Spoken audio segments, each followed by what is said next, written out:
Bonjour Charles Adams, merci d'être avec nous. On voulait vous entendre parce que regardez ce que demande aujourd'hui la commission permanente sur le renseignement de la Chambre des représentants des États-Unis. C'est une lettre qui est adressée des deux parties, adressée à Lloyd Austin, le chef du Pentagone. Son président Mike Turner l'exhorte à autoriser les frappes avec des armes américaines sur des cibles stratégiques à l'intérieur, en Russie, dans certaines circonstances. Il y a deux autres points aussi, notamment sur les F-16 ou la livraison de systèmes de défense aérienne. Mais j'aimerais vous entendre sur ce sujet. Est-ce que cette lettre, elle peut faire plier à un moment donné Biden? Est-ce qu'à un moment, il peut y avoir ce go américain qui tarde un peu à venir? Je pense qu'il y a effectivement sur le président Biden une certaine pression pour alléger les conditions qui sont imposées actuellement sur l'Ukraine quant à l'utilisation, au-delà de ses propres frontières, des armements qui lui sont fournis. Ceci dit, cet épouvantail nucléaire qui est agité depuis le 24 février par la Russie n'est pas à prendre, à mon avis, au sérieux, ou en tout cas plus aujourd'hui au sérieux qu'il ne l'était il y a 2 ans. C'est un discours qui revient à répétition et qui ne devrait en rien affecter la politique ou la stratégie de l'OTAN et de l'Ouest dans la préservation de la souveraineté ukrainienne. Charles Adams, revenons sur cette petite musique qui court du côté de Washington et pas que, notamment du Pentagone. Peut-être de donner le go aux Ukrainiens pour utiliser les armes livrées par les Américains. Hier, on a diffusé une prestation de Lloyd Austin. Ouais, un peu embêté. Exactement, un peu est un euphémisme. On le pressait à une question d'un journaliste de dire quand et est-ce que les Américains allaient donner ce go. La réponse était pleine d'ambiguïté. Est-ce que les Américains vont franchir le pas, oui ou non? Ce n'est pas à moi de le savoir, ou encore moins de le dire. Mais vous les connaissez bien. Les Russes, eux, ne se gênent pas d'utiliser leurs armements pour attaquer un territoire qui n'est pas le sien.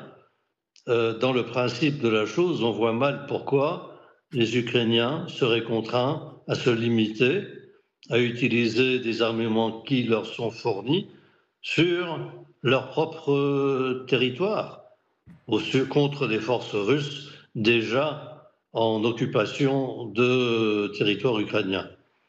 Les ATACMS sont faits pour utilisation à longue distance, précisément. C'est leur raison d'être. Or, une longue distance à partir de l'Ukraine, c'est où?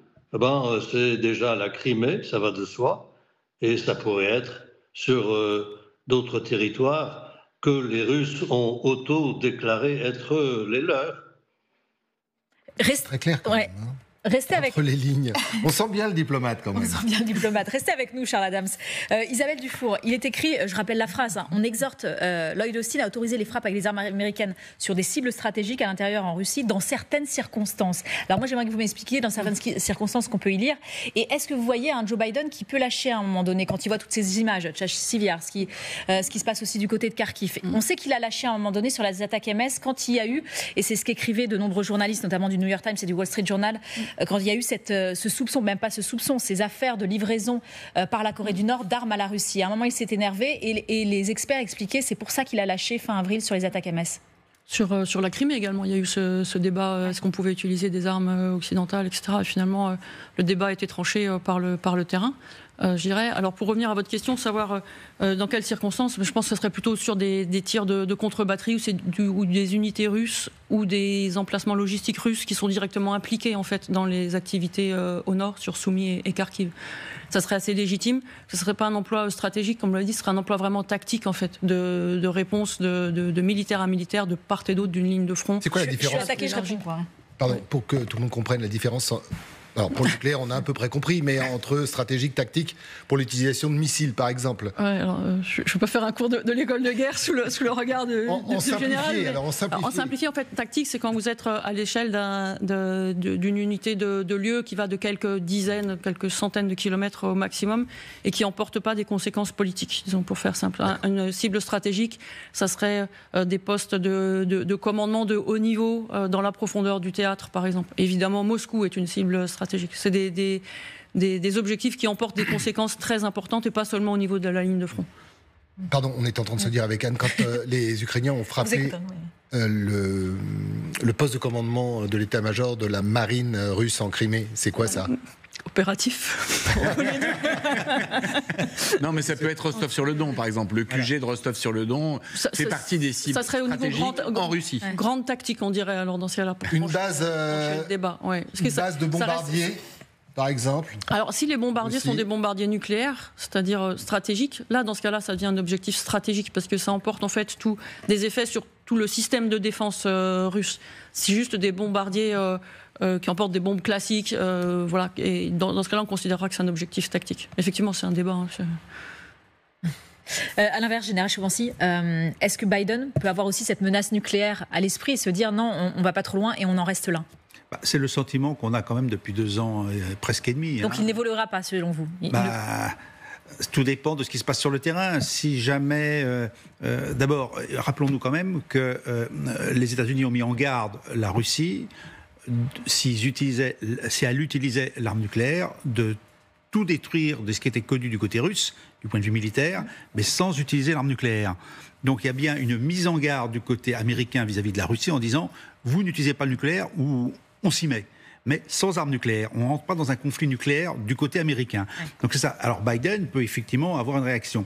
Maintenant, de ce côté-ci, l'arme nucléaire, effectivement, maintenant en termes politiques, je dirais, ou stratégiques, c'est une réflexion que tous les États actuellement font eux-mêmes. Avec le discours qu'on a sur le nucléaire depuis maintenant le début de cette guerre, à chaque fois, tous les 15 jours, 3 semaines, on a quelque chose. Et c'est quand même une pression psychologique mise en avant par Vladimir Poutine pour dire attention, ne me poussez pas à bout. Si jamais je n'obtiens pas ce que je veux, j'ai quand même des moyens de vous faire comprendre que je ne suis pas content et ça va faire mal, pour faire un peu vulgaire. Donc c'est un peu ça la situation. Et donc, comme on l'a dit tout à l'heure, et vous l'avez dit, quand Poutine dit quelque chose, il le fait. On fait attention, c'est-à-dire qu'on ne veut pas le mettre dans une situation telle qu'il soit finalement contraint par sa rationalité d'utiliser l'arme nucléaire en disant tiens, maintenant c'est l'arme nucléaire parce que j'ai besoin de l'utiliser en fonction de mes intérêts. C'est pas du sentimental, c'est rationnel. Donc il ne faut pas le pousser dans cette rationalité du nucléaire où il dit après tout maintenant j'ai intérêt à l'utiliser. Alors on n'a pas trouvé le psy de Vladimir Poutine, mais on a trouvé Volodymyr Zelensky qui, dans une interview au New York Times, donne quelques indications notamment à ses alliés, à Biden. Regardez, la principale raison d'hésitation de l'Occident, la peur de l'escalade nucléaire, elle est exagérée. Poutine est peut-être irrationnel, mais il aime trop sa propre vie. Est-ce que c'est pas ça, en fait Lui, pas que lui, d'ailleurs. non, je pense qu'il n'y a pas de... En fait, il me semble que le problème n'est pas du tout là, en réalité. Le temps dans lequel on est, c'est un temps d'incertitude sur le front, savoir si les Ukrainiens ou pas peuvent tenir le temps qu'arrive suffisamment de munitions, d'équipements, etc.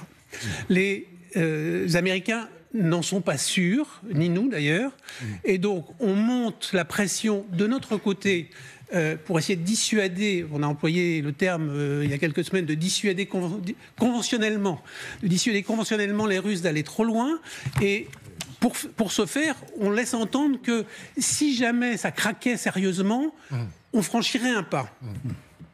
Et évidemment, Poutine, de l'autre côté, monte en rhétorique, mais il n'y a pas plus que ça. Là, il y a la règle de notre président Macron, c'est-à-dire que si les Russes enfoncent et si Kiev nous le demande, on interviendra militairement sur le terrain. C'est là où on est. Les Américains, depuis le début, ils ont pensé qu'ils pourraient permettre, si j'ose dire, à l'économie, aux Ukrainiens de stopper les Russes. On en est toujours là. C'est toujours ça la question. Il n'y a pas plus que ça, me semble-t-il. Le problème avec cette phrase de Zelensky, et je comprends son point de vue, c'est qu'il présuppose qu'on frapperait Moscou si l'Ukraine était frappée avec des armes nucléaires. Et on en revient à la vieille question de la guerre froide. Est-ce que vraiment les États-Unis risqueraient à leur tour de se faire frapper des villes aux États-Unis pour aller détruire Moscou? Ils ont déjà donné la réponse que rappelait le général Chouvency tout à l'heure. Quelque part, toute notre indécision en fait autour de l'envoi d'armes qui sont tactiques, pour le coup des blindés, des munitions, etc., ne peut que convaincre en fait la Russie que on bluffe en fait. Et ça c'est terrible dans la dissuasion nucléaire parce que si votre adversaire est convaincu que vous n'avez pas les tripes en fait pour faire ce que vous dans ce cas-là votre dissuasion elle marche plus quoi. Oui, mais à contrario. C'est ce qu'a essayé de rétablir Emmanuel Macron d'ailleurs. Absolument, oui. Oui, mais si on autorise les Ukrainiens à frapper les intérêts russes avec les armes qu'on leur livre, les Américains, Est-ce que ça peut faire aussi réfléchir Les Britanniques le permettent, hein, déjà. Ma question c'est, est-ce que ça peut faire réfléchir les Russes et Poutine en disant... Bon, là, je suis peut-être allé trop loin, je vais peut-être réduire un peu la voilure et pourquoi pas m'asseoir à une table des négociations.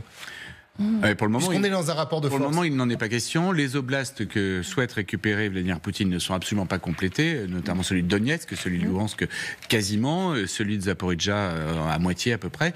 Donc il y a vraiment encore du terrain à gagner pour les Russes et les négociations pour le moment ne sont vraiment pas ouvertes. C'est encore un horizon assez lointain. Non, mais c'est pas l'idée, Xavier. Mais le problème américain... À partir du moment où on autorise les Ukrainiens à frapper sur des longues distances des intérêts russes, est-ce que ça peut faire réfléchir Poutine? Non.